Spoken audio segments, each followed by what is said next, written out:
Hi, this is Levi Costello. I recently reviewed the video prompt for the SW architecture. Regarding the everything that was displayed in the video and the presentation, I was able to understand a bit more about the coding aspect in regards to being able to develop what you want to create within your code. Now, before, like, I thought you just like process and think about brainstorm and stuff, and then you write it down.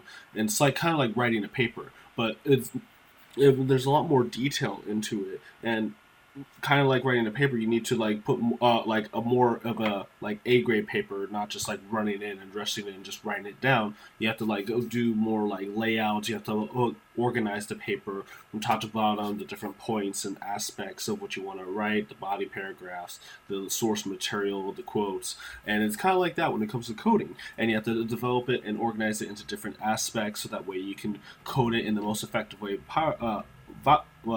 possible. I kind of view I'm also viewing it kind of like wireframing, where as wireframing you're developing which screen it is. In coding, you're developing which section goes where and how you want to code which part.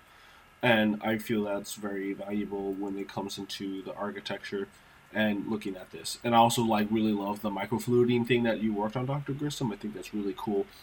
And I always like pretty at awe because this reminds me a lot of my science classes back in high school.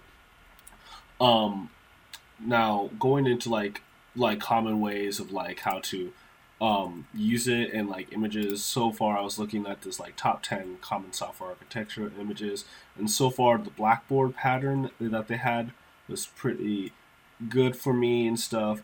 You have a structured global memory contains objects in solution space, special models of the representation, and selecting figures and execute models. And I like this one because he just goes in a loop.